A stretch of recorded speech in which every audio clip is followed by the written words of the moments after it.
Hi, welcome to Investigation 17C. This is your World War I War Journal project.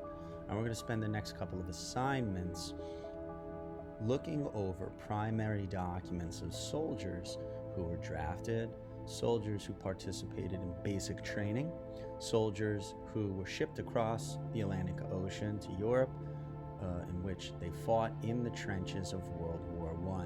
So we're going to look at the original primary words of people who were there, and we are going to compare and corroborate those historical documents to draw conclusions that point closest toward the truth of what life was like during World War I, especially for soldiers fighting in the trenches.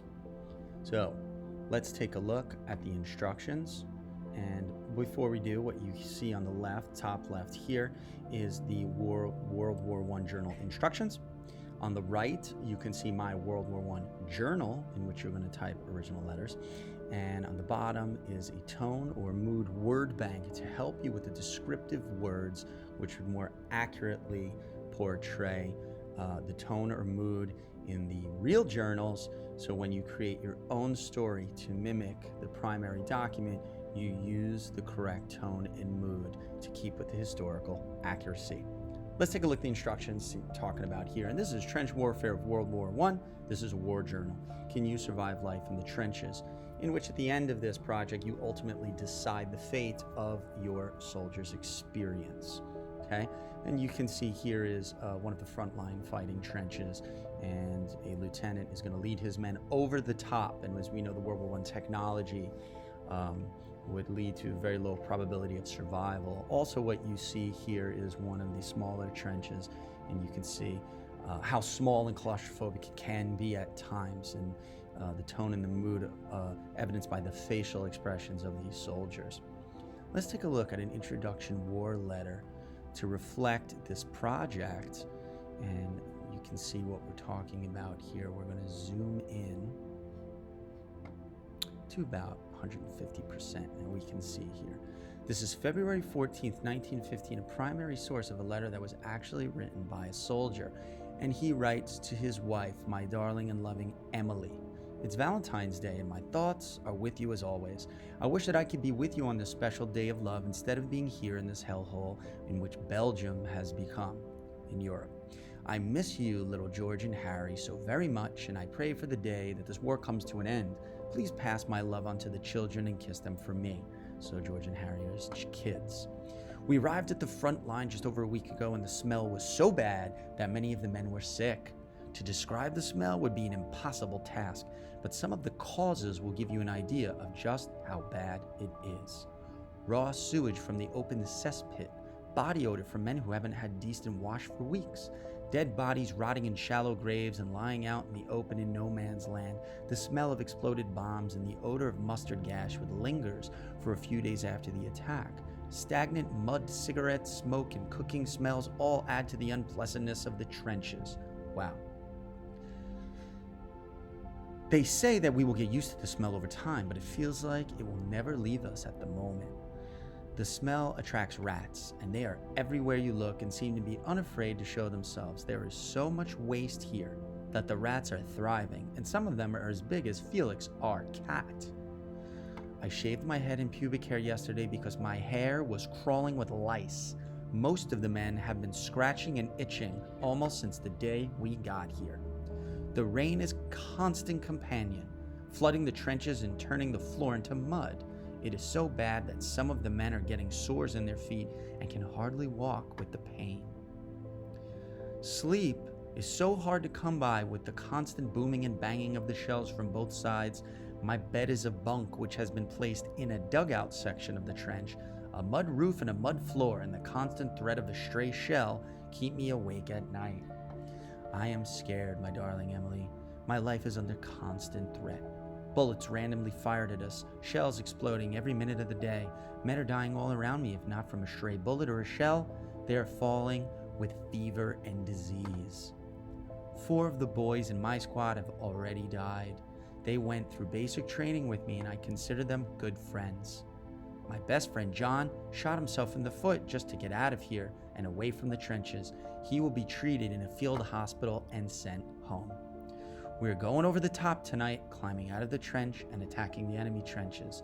A and B squad went last night, and most of them were killed or wounded before they even got 10 yards out of the trench. It is barbaric and futile waste of human life, but the powers that be seem to think that it is the way forward and keep sending those poor men, poor boys to their deaths. I will close now and pray that this is not the last letter that I will ever send to you, my darling. I long to be back home with you and the children. I love you with all of my heart. Happy Valentine's Day, my love. Your ever-loving husband, George. And this letter was written 1917, moments before George went over the top.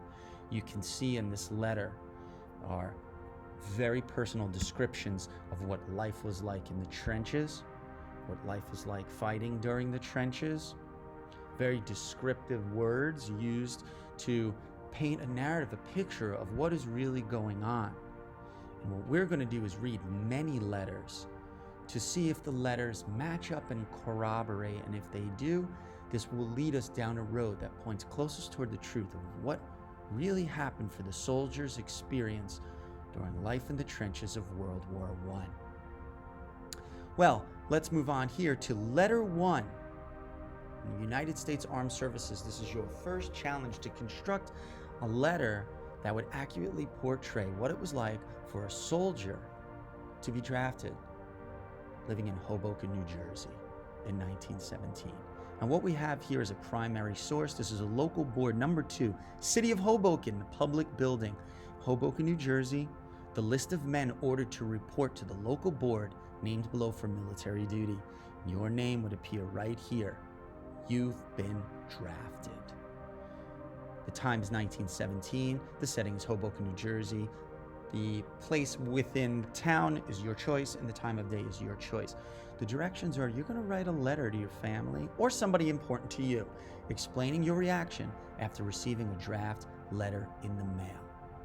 Now, there's a description and some questions that will help guide you write your letter, but to build on that, in order to paint an accurate portrayal of what life was like and what must have been running through your head, let's take a look at some more primary documents that will help you better understand how to construct this letter. This is another or an extended version of the first excerpt you saw, list of men ordered to report to the local board named below for a military draft. Let's consider the mood or the tone of this letter. First of all, it's coming from the United States government. List of men ordered to report. So there's no choice here. You were ordered to report.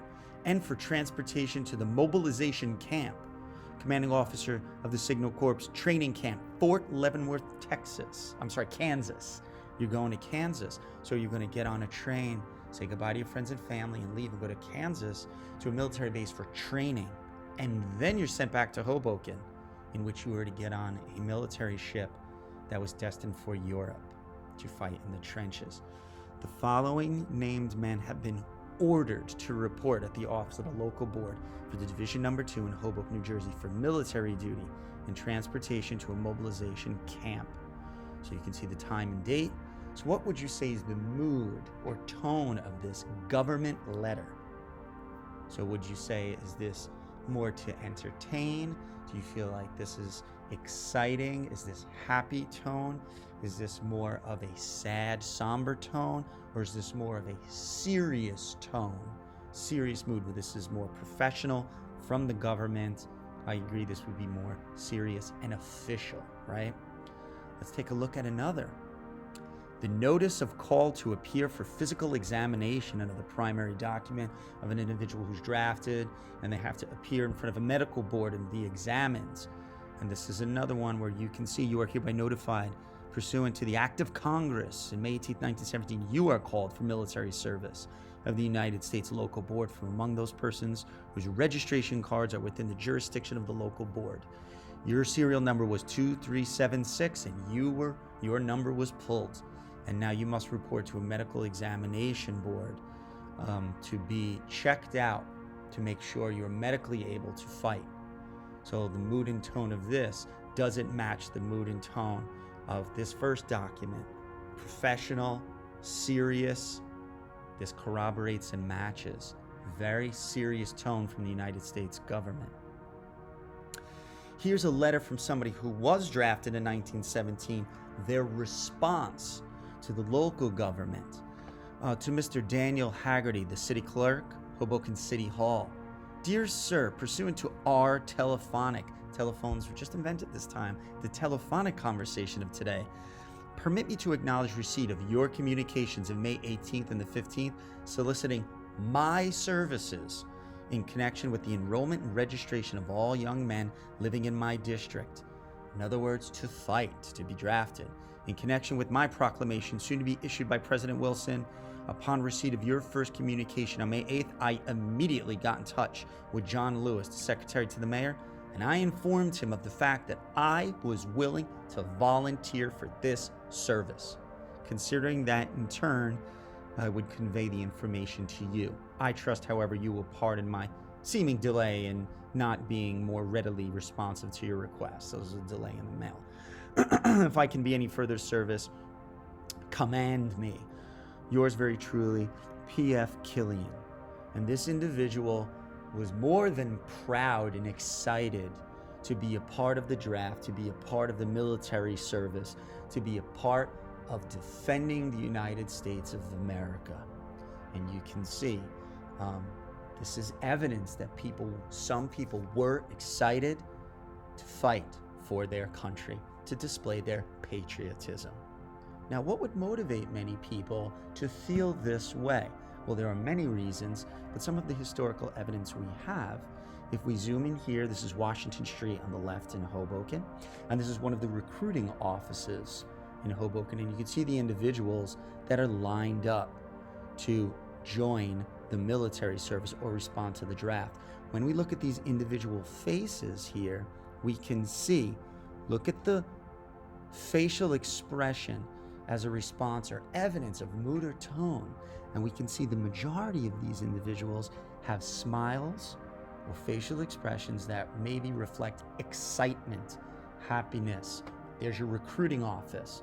Their facial expression reflects the tone of their emotions standing under a recruiting office symbol, so we can conclude that they're possibly excited to join the war effort, to support their country, to fight for their country. Okay? So another example we can take a look at is this propaganda poster here. And these propaganda posters were posters that were constructed by the government to influence or persuade people to support their country, support their government, support the war effort by considering the message in the image. So in order to understand this message in the image, we have to look at each piece, break it down, and deconstruct and analyze each image. So what do we first see at the top? It's very dark, it's very dreary, okay? It says, destroy this mad brute, a brute, okay? A primitive brute, brutality, animal tendencies, animalistic. What do we see? A gorilla. And he has an angry look on his face, sharp teeth. He looks very aggressive, and he's holding what seems to be a female, and she seems to look like she's in distress. Part of her clothes seem to be brutally or animalistically torn off in aggressive fashion. He seems to be holding a club as we move down the image. There seems to be some kind of blood at the base of the club. If we look underneath, his toes seem to be standing on the word America. And there seems to be a word that says enlist, join the American military, right? Enlist for the services. Behind him seems to be the remnants of the city that has been destroyed. So it seems that maybe he came from that city in the distance. And he's now in America. He's standing on it. And now if we look at this, we also know in a propaganda poster, everything is symbolic of something that's bigger than itself. So, how do we know what this gorilla, King Kong, right? Maybe it's a symbol of King Kong at the time, is very important, but still a very aggressive animal. What is it symbolic of? Well, if we know a little bit more about the greater context, the historical narrative, we know that the hat or helmet that he's wearing denotes a German soldier's helmet. Therefore, this would be more of symbolic of a German soldier. And more evidence leads us to believe the club he's holding, it says in German Kultur, which would denote German culture or the aggressive nature of the militaristic German culture. And now we can take a look and say that animal is symbolic of German military aggression. Then we can take a look at this female and say, is this just a female, or can this female be symbolic of more? Well, if he's standing on America, this can be symbolic of Lady Liberty, the Statue of Liberty. And if we think about it, the Statue of Liberty reflects American freedom. So now we put this all together, and the message is to destroy this mad brute, the angry, aggressive, primitive nature of the militaristic Germans who were coming for American freedom. So now somebody in America was to look at this propaganda poster and say, well, maybe I should enlist in the American military in order to fight for my country and defend our American freedom from the angry, mad German brute who might aggressively try to take American freedom away. Here's more historical evidence that supports the idea of I should feel patriotism for my country in America, and I should support the war effort. And now, does this propaganda poster corroborate the smiles and the reflections of the positive, enthusiastic nature of the men standing under the Army recruiting office, ready to join the American military, enlist and fight for their country, and the very supportive nature of this letter that shows how eager this person is, ready to support the war effort, the American war effort in World War I. So now, putting this all together, we're going to go back and we're going to take a look at the directions for letter 1. You have been drafted. Here we are. Letter 1, you've been drafted. Okay, directions. Write a letter to your family or loved one or somebody that you can confide in. In other words, the only person you trust. Explaining your reaction after receiving a draft letter in the mail. Remember the feeling of nationalism, and patriotism, the love of your country, and the motivation to want to support the war effort through these propaganda posters, these positive reactions to the war, your friends and your family positively wanting to support the war effort in America, and the level of influence it has on your motivations to fight for your country. All of your friends act patriotic and want to join the military to fight for freedom. Provide your thoughts and emotions concerning the following. So maybe on the outside, you're smiling just as the individuals in that photo.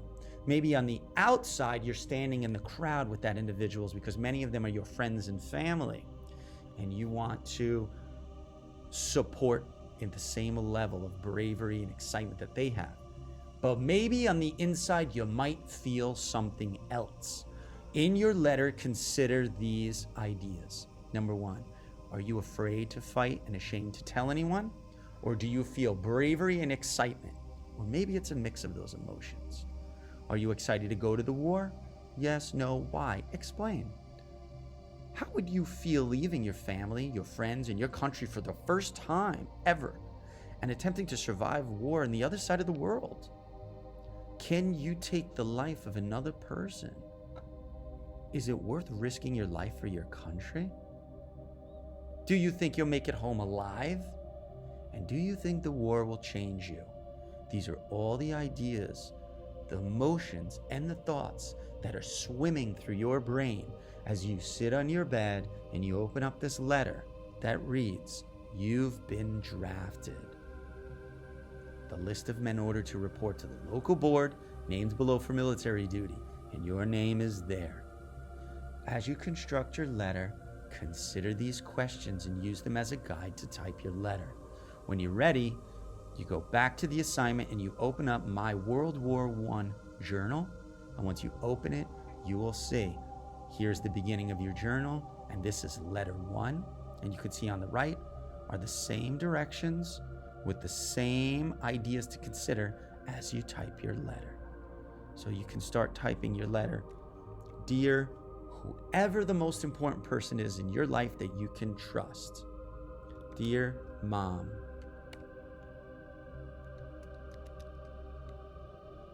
I know that you know by now that I have been drafted. So many emotions are swimming around my mind. Although most people around us, friends and family, seem excited to defend our country, there are many thoughts and feelings that I can only express to you. That is a very simple example of what we're looking for. And now you consider these ideas, number 1 through 7. As you consider those ideas, make sure they reflect the tone of these draft letters. Make sure your letter reflects the tone of the response of how proud this individual is, how happy these individuals are to support the war effort, and the message here in which you must react to, that everybody expects you to react to, in order to show that you are a proud, patriotic American. Your letter should be the length of this slide. If you need more space, you can come over here, click the plus, and add another slide and continue the letter. If you need help with the description, you can open the additional document in the assignment that shows a complete list of words that help you uncover tone and mood for your character. So if your character is more of a positive individual, there are words that reflect positive mood and tone. If they're more of negative, then you can use the negative words that reflect mood and tone, and this will help you create a more accurate description of that individual's historical experience that reflects the primary documents. I hope this helps.